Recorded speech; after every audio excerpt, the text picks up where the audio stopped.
I'm Mark Gagan, and you're listening to The Voice of Insurance in association with Advantage Go, enabling underwriters to increase the speed and accuracy of decision-making. Mapfre Re is a top 20 global reinsurer, but it probably doesn't have the public profile that this size should command. Given my insurance work experience in the Spanish market, I thought this was a wrong that needed righting. Mapfre Re has many peculiarities, not least that it is one of the few reinsurers to still be part of a major global insurance group decades after it became fashionable to divest and separate insurance from reinsurance. It also looks after the reinsurance buying for its global top 20 insurer parent. This gives it a unique perspective of the market, which I think you will find refreshing. Mapfre Re CEO Eduardo Pérez de Lema is a frank and eloquent interviewee, and in this episode he gives us an unambiguous view on what he is expecting from the 1/1 renewals and the long-term sustainable partner philosophy at the heart of his firm's strategy. Enjoy the podcast. Before we get started, I'm here with Rick Lindsay, Chairman of Prime Holdings and the CEO of Claims Direct Access, CDA, who've kindly supported this podcast. Rick, thanks so much for your support. Why don't you briefly tell us about the Prime Group and CDA and what they could do for our listeners? Sure. We're excited to announce that CDA is going to be marketing its claims service over in London. Prime Insurance Company has done business with Lloyd's Syndicate since 1995 as a cover holder and as the TPA. So we're looking to grow the TPA business. CDA has a proven track record in all 50 states, as evidenced by Prime Insurance Company's own loss ratio and success in underwriting and managing claims nationwide. So we're excited to bring that to our Lloyd's partners and offer them more flexibility by issuing prime paper when necessary and letting Lloyd's fall in behind us, or sharing risk and managing claims, although we'll do it a la carte, and the claims service is certainly something that I think is valuable. I believe that claims is the key to success in our business. That's really the only thing we do that adds value. Obviously, you can be a good underwriter, and if the claims falls apart, the underwriting's a waste of time. If you're a good underwriter, you need to balance the scale with good claims. Well, that's great, Rick. And just to be clear, CDA handles all of Prime's claims. Correct. Well, thank you so much for that. Thanks for your support, and we'll get on with the podcast. Eduardo, thank you so much for giving me the time. I'm sure you're incredibly busy as we're coming up to the 1/1 renewal season. I'd like to ask you just to start, set Mapfre Re a bit in context. In some ways, I suppose you'd see Mapfre Re is almost like an old-fashioned idea that when I was starting broking, all the big international insurance groups used to have a reinsurance arm, Zurich Re, AXA Re, Chubb Re, Royal Re. It was a very big list. And there was a process of divesting those and spinning them off and becoming independent, and maybe insurers sticking to insurance and reinsurers sticking to reinsurance. But you didn't follow that model. So can you tell us a bit about that history, about why you decided to do things differently?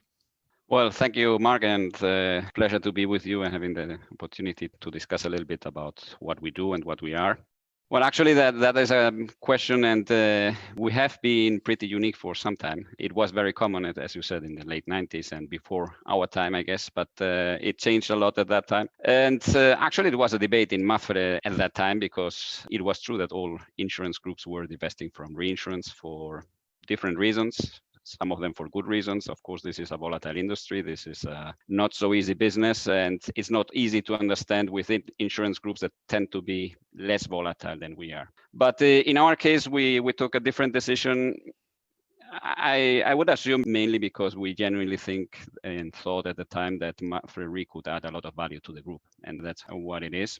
And that's because we believe it's a business that helped us a lot, of course, based on a very specific business model that we agreed at the time, and knowing that you have to be different to other reinsurers if you want to be successful with this model. So we decided that we would continue, that there was a space for us, that probably clients would value having someone like Mapfre Re on their panels and what we could provide.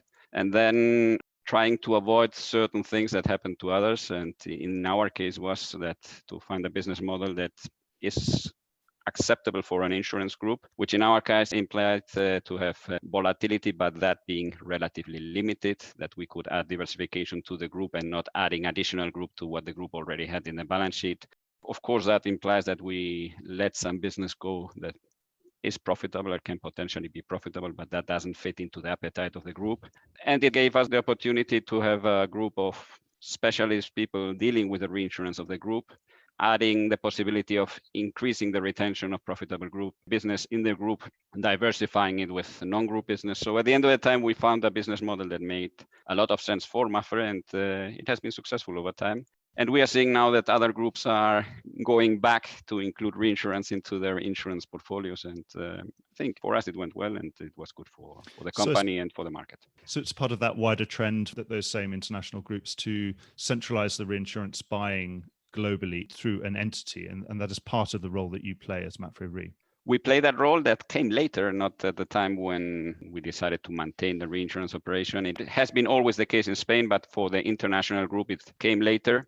And it was a move that we could do more efficiently, having also a reinsurance company and a reinsurance portfolio in the company. We followed that, or probably led that movement internationally, but it helped having this expertise in the group and the diversification that Mapfre Re could provide. And so generally, in terms of appetite, you said there that you're not looking for some of the really high volatility end of reinsurance. And is it right that your composition of your portfolio is more proportional than others? It has everything in there. We have proportional, non-proportional, facultative. We do a little bit of everything. And what we try to find is a balance in the portfolio, and also a balance that is also consistent with the client needs. If we are relatively agnostic on proportional, non-proportional, it's if the client needs proportional, we design things that are sustainable for them and that make sense for them and sustainable for us and from a margin point of view. It is true that being more proportional gives you less volatility, but it also implies that we don't write certain territories, let it be because they are very volatile or because they are accumulating to group exposures, and certain lines of business that are very volatile and that would go beyond the risk appetite of the group. It has evolved to the time. We have been diversifying into lines of business, but it's true. We have more proportional business in our portfolio than average, I would say. It also helps that we have a certain cost structure that allows us to do certain business with a lower margin and less volatility. So that's correct. While we're on just explaining exactly what you do and where you fit in with the Mapfre Group, there was a change to Mapfre Global Risk, which is now no longer a standalone business and is as writing on your paper and part of your side of the group. Can you just explain exactly how that relationship between Global Risks and Mapfre Re works? Well, Mapfre Global Risk in Mapfre is a separate unit. It's an autonomous unit, and they are focused on underwriting specialty insurance business in the group. It's, of course, very often that lines of business are channeled through reinsurance, but we consider it to be an insurance business of the group. When we decided to restructure, we analyzed Mapfre Global Risk in the group, and we saw two big different areas of business. One was what they have been doing for the Mapfre Group, which is effectively being a lead market on the large industrial risk and specialty risk in the markets where Mapfre is operating, that is Spain, Latin America, Turkey, in many markets across the world. And then they had what they call their international portfolio, which was same type of business, but written in their international network, which to a big extent was very close or effectively a DNF portfolio if we talk in London market standards. What we realized is that we had a lead position in what we call the Mapfre business, where Mapfre is operating, and we had a very following position in other markets where we really were not adding that much value in addition to be a pure capacity provider. And that happened at a time also where the market was as it was, and we didn't see that we were giving that much value to the clients being just a following market. So we decided that Mapfre Global Risk would focus on the business that is leading business in the areas where Mapfre operates and providing capacity and service to the clients in those regions. And the other part of that, we decided to transfer into Mapfre Re as a facultative portfolio, which fits better into the volatility management that we have in Mapfre Re. And within that, then we decided to stay in part of the business and discontinue others just because it did not fit exactly on our strategy. Let's talk about Mapfre Re's current strategic underwriting plan in today's market. Tell me all about it. What's the plan? Well, in general, what I would say is we are in a changing moment in the market. That's very clear. And of course, across the industry, in the reinsurance portfolio and in the reinsurance market, I would say we are not profitable as an industry, as a market. And we have been doing a full review of our portfolio and of our reality. And the outcome of that review is that we are comfortable with what we are doing, with our strategy, with the clients that we are serving, the markets that we're serving, and the lines of business that we are doing. In general terms, we are comfortable with that. And we don't need to make a material change on the company. So we don't need to restructure Mapfre Re, which is great news in our view. So that is, I don't know if others are in that position, but definitely we are not. Of course, what we see is that the level of profitability that we get from the portfolio, and it's consistent with the industry, is not enough. So we are taking action in terms of improving profitability of the portfolio, and that means specific actions, but we are not changing the underwriting policy of the company and the strategic direction of the company. We are more adapting a little bit the pricing and the structure of the treaties that needs to be done. So overall, not a big change. Where are you seeing the best opportunities to make those changes, where the market is allowing you to make the changes that you know you want to make when you look at your portfolio? What sort of lines and what sort of territories are the most cooperative at the moment? I would say we are right now starting or in the middle of the renewals. And I would say there is pretty much a consensus that across the board, we will see improvements in the portfolio. I don't see any market or any business where at least we are not getting some improvement. I would say there are certain lines of business where the improvement is more accelerated. Of course, those having losses in the past, of course, they are accelerating more in terms of adjustment. Of course, some lines of business, if you go more into the specialty side and into the large industrial risk side, of course, the results have been very bad in the recent years, and that is probably actually there is a capacity shortage in those markets more than in others. But again, there are certain lines of business that we know right now they are very attractive but don't fit into our strategy, so we are not deploying capital on that part. And we are more or less maintaining the scope of the portfolio but improving the profitability, and I guess we will get it pretty much across the board. And of course, there are more improvements in areas more affected by losses. Just to clarify your view of current rate adequacy, do you think how much further do you have to push on rate to get to the profitability, the sort of returns that you think are fair for the risk you're taking? Well, it varies, of course, a lot between business lines, individual clients. Not every client is the same situation, and we need to address it overall, and not all territories are the same. I would say that there are examples to look at, and if you see, and it's very widely covered, press always the cat side of business and the cat XL business. And there, if you see territories, they have been constantly going down for the last 18 years, since 2002, probably. So there is a lot of room.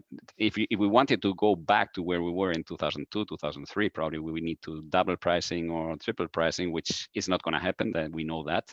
But if you see, for example, in Europe, to get back to the pricing where we were in 2015, which was definitely not a hard market in 2015, we probably need a 15% risk-adjusted price increase just to get to a level where we were in 2015, which again, it was definitely not a hard market. I don't know if we will be getting there. I would expect that it would be reasonable to get there, but we don't know what the market will feel like. I think there is a need of adjustment across the board. And for us, everybody's talking about cats, and that's a normal thing because it's on the press. But for us, even more important than that is that we get the rest of the non-cat business also to a level of profitability that makes sense at all. And we have additional problems these days that would need us to need more adjustment, because if you just think about the investment income that we are getting today compared to what we were getting 3, 4, 5 years ago, probably that needs to be able to get a return on equity that it makes sense for our investors. We need to reduce the combined ratio significantly to get a decent return. And we made some calculations for reinsurance of our profile. Maybe 5 years ago, we could live with a combined ratio of 97, 98%. We could give a decent return on equity. Probably we need to be below 95 today to get a similar return on equity. And we need to translate that into rate at some point. We can't live anymore on anything different than the technical result. And how long do you think it will take to get to that sub 95 combined that you need for your returns, do you think? And do you think the market's going to let you get there? Will it give you time to do that? I don't know. I wish I would know. I would hope that for next year we are there, but I don't know at this point in time. I think we need a pretty aggressive movement across the market, because I would be very concerned if it would be a Mapfre problem that we have when we see the level of profitability that we are saying. Probably we are actually a little bit better than the average of the market. So I think that the whole market needs to get to a point where it makes sense. And where it is sustainable over time. I think there is no point in going up and down every second year. What we need to see is that we reach a level that is technically acceptable for everyone, and from that we try to build that. In your Q3 results, which are just out recently, you said you would have a strong focus on clarifying and potentially limiting cover during the reinsurance renewal discussions. So what are you referring to there? What sort of covers are you most keen to clarify or limit coming up for the renewals? Well, in our case, I think there are three main areas where probably we will be focusing, and good news is that I think there is a big consensus on that, and actually it's a big consensus both on the client side and for us as reinsurers. I think the first one for us is to limit the silent cyber exposures. We are very concerned about that, and there is something that we have been working already for a year and a half or so. That's the first one. The second one is, of course, pandemic exclusions, especially on the non-life side, which is one. And the other one is to clarifying the scope of event definitions, mainly on the cat XL side. And in all those three, I think there will be consensus also with the clients. There will be differentiation in how you will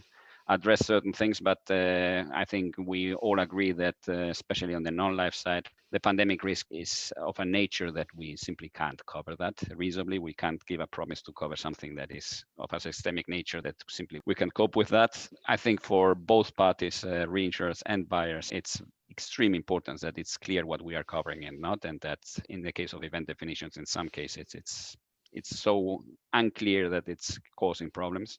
And of course, silent cyber exposure. I think cyber is a line of business that has to grow and expand, but we need to be aware of the risks that we are taking and modeling and controlling it. How much is that COVID-19 uncertainty about? Obviously, we have a loss event that is out there now and it's running still, and we're in second lockdowns around the world. How much is the uncertainty around what is currently being insured or not insured or ambiguously being litigated? How much of a factor is that coming into this renewal? Well, I think there is big uncertainties coming on the place. I think the good news is that the uncertainty in terms of what we are covering or not is reducing over time, because I think most of the insurance companies, or all insurance companies in the world, were taking action to limit the exposure that we're getting and clarifying that we are not covering certain things. So probably over time, the risk of having bad surprises is reducing, and we have to work on that side. But going into renewal, and especially on places where there is doubts about coverage and what claims we actually have on our portfolios, it will be a hot topic of discussion. And we have many renewals where there is a claim presented by clients. There are renewals where they don't even know if they will be having claims on their insurance portfolios, not to talk about the reinsurance coverage. So it's a lot of uncertainty, and we need to be smart and sensible and professional to deal with that. And I've been talking to some clients in recent days where we said, well, you presented a claim, you know that we disagree on what you are presenting, and probably we will end up having a discussion or ending up at an arbitration or litigation on that side. But we both know that we need each other to continue doing business. You need the capacity that we are providing. We need the business that we are doing. So let's try to separate one thing from the other. Let's talk about renewals on a normal way. Of course, if COVID was covered, it was covered, and we are paying that. Where there are doubts, probably we have to have a conversation. What would be your renewal, ignoring COVID, and then see what we do with COVID? Or we will decide over time what kind of relationship we will have if we end up paying a COVID claim or not. So I think it will be a tough discussion, and we need to be empathic and reasonable. I think clients having a COVID loss, most of them will need the capacity that we are providing, and we need the clients. So we need to come to sensible and professional dialogues. And is that because you're perhaps slightly a higher percentage proportional reinsurer than others? Is that why you're pushing terms and conditions more than other things? Because it is one of the, other than ceding commission, it's one of the only levers that you have in the dialogue.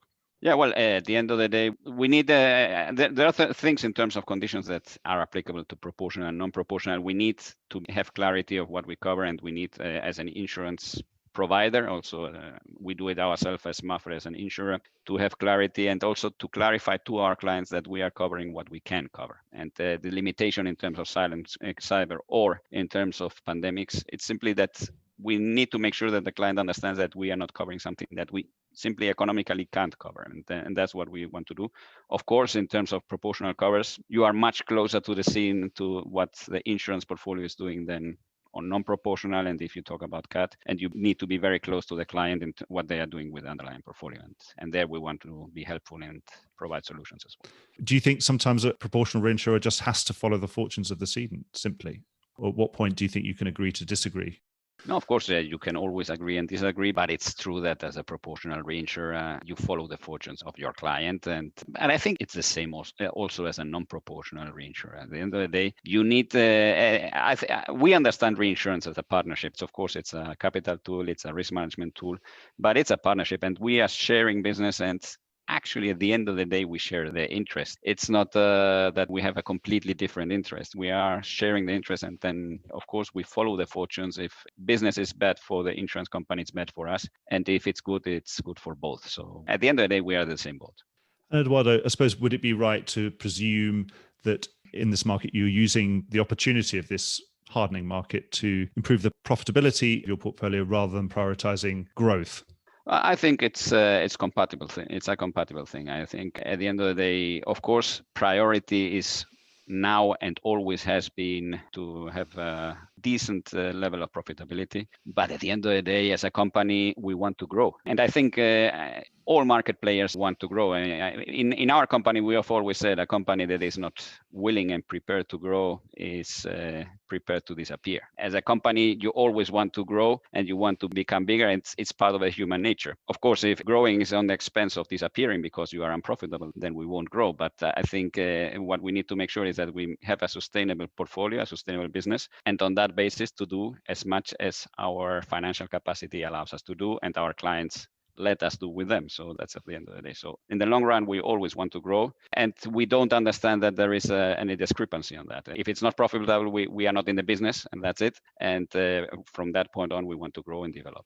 Eduardo, being, as we described, that unique reinsurance entity that's part of a very large international insurance group, and with that portfolio that you have that partly is in-house, does that give you a different view of the way of hardening markets and hardening retro markets and other things, given the large spread that you've got and the large financial resources you have? Does it just affect your mentality in terms of how you navigate things compared to different players? No, really, for us, we see a hardening of the market as positive, being buyers and being sellers of reinsurance. I think at the end of the day, what we need is to make a technically sustainable market. And I think that is good for buyers, for sellers, for brokers. At the end of the day, we need something that can survive over time. And when we are buyers, we are happy that the market hardens as long as it's applicable to the whole of the industry. And I think we don't see, when we buy reinsurance, we don't see reinsurance will provide you a competitive advantage in terms of pricing. At the end of the day, for us, reinsurance, when we buy reinsurance, is for capital management, for risk management, for volatility management, for product development with partners, for all the classic beauties that reinsurance has over time, but not as a competitive advantage, because a bad portfolio, a bad price portfolio, you won't fix it through reinsurance. You won't change a bad portfolio buying more reinsurance, less reinsurance, cheaper reinsurance, or more expensive reinsurance. You buy reinsurance for a different reasons, and it's part of your risk model and your strategy over time. So as buyers, we are fine that the market overall hardens, that we get to technical sustainability, and of course, we will all benefit of that. So we don't change in that regard. So you're much more like a very consistent buyer of retro as a reinsurer, for example. You're not like perhaps some of we describe them as the faster moving Bermudian reinsurers that retain more some years and buy a lot more when it's cheaper and retain a lot more when it's more expensive. You're far more consistent. You don't view it as as a kind of game that you can trade in and out of. Well, for us, we are a big retro buyer. We are probably among the biggest in the market, and it's part of our strategy and it's part of our business model. We were talking earlier when we decided that we would stay in reinsurance, being part of an insurance group, and that implied a certain level of volatility and a certain level of risk that we wanted to take. And we buy a lot of reinsurance and a lot of retro. And in that regard, when we buy retro, what we tend to say to our markets is, our retro program is closer to a traditional reinsurance program of an insurance group than to a pure retro program. And our attitude when we buy retro is not the attitude of some other players, which we respect a lot, but they play a different game because they have a different company and a different strategy. In our case, we try to find something that is designed there for risk management, for capital management purposes,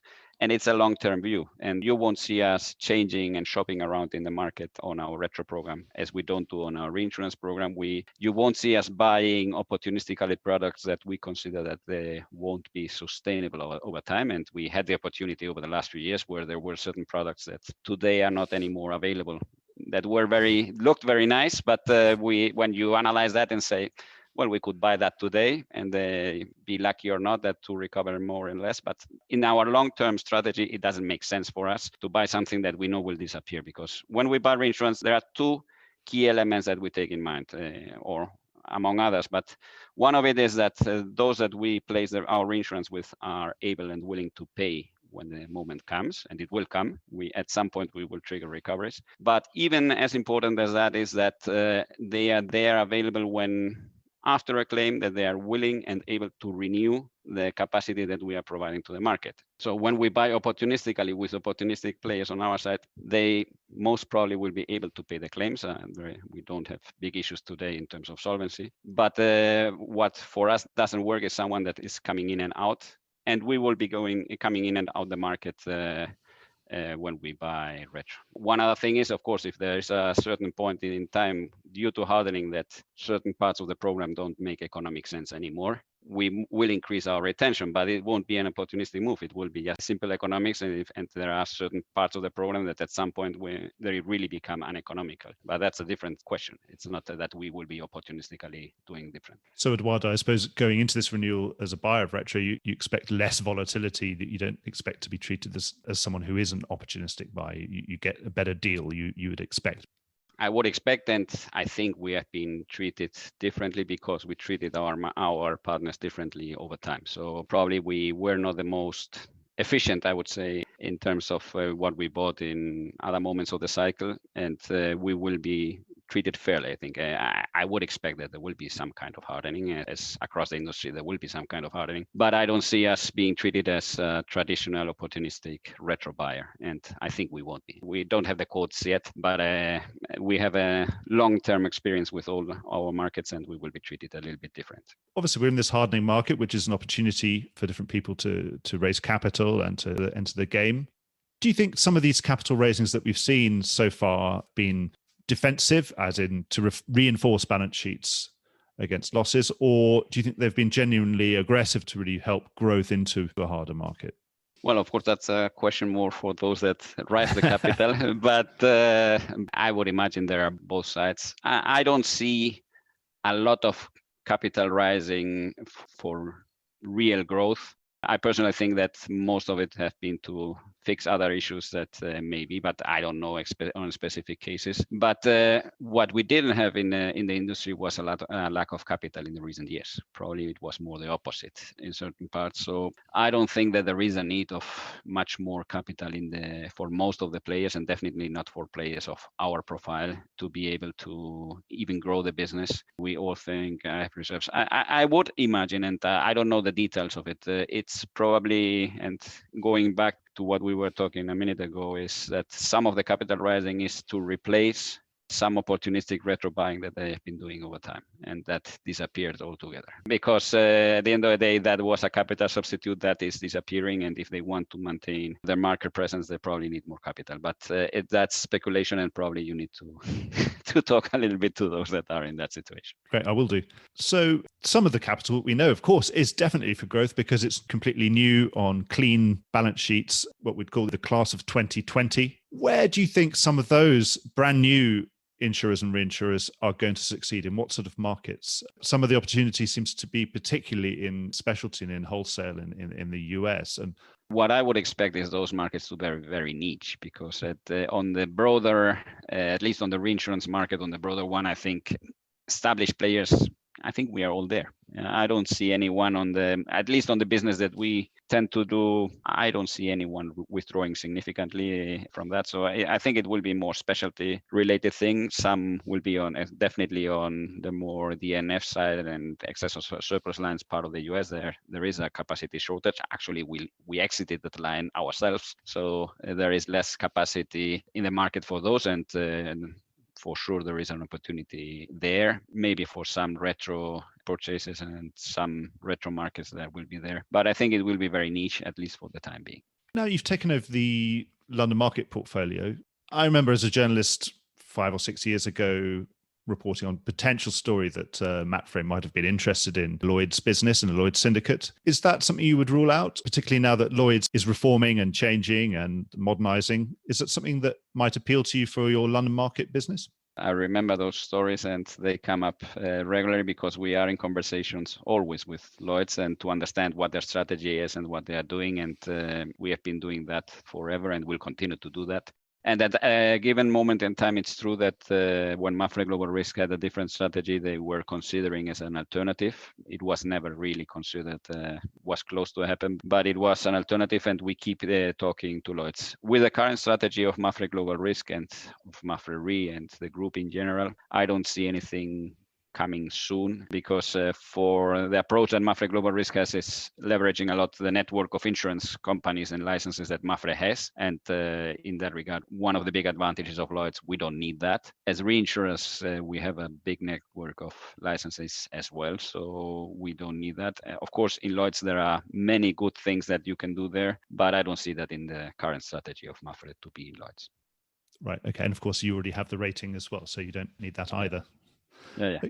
Well, of course, I'm sure you're down in Madrid, Eduardo, and Madrid is establishing itself as an insurtech hub. How's Mapfre Re positioning itself to make the most of this insurtech phenomenon that we've seen in the last, particularly emerge in the last 4 or 5 years? We are in contact, and the good thing is that we are in many markets across the world, and in some of them where there is a very significant presence and hub of insurtech. I think as reinsurers, and I know that there are other reinsurers that have a different strategy and a different approach to things, because also they have different resources. In our case, one thing is on all that space, Mapfre as a group is doing a lot of things, and they are working a lot because as insurers, and that's where the main focus is. But on our side, what we are doing is if we see projects that are attractive, we are trying to support them with what we do best, which is providing them capacity and capital through reinsurance to support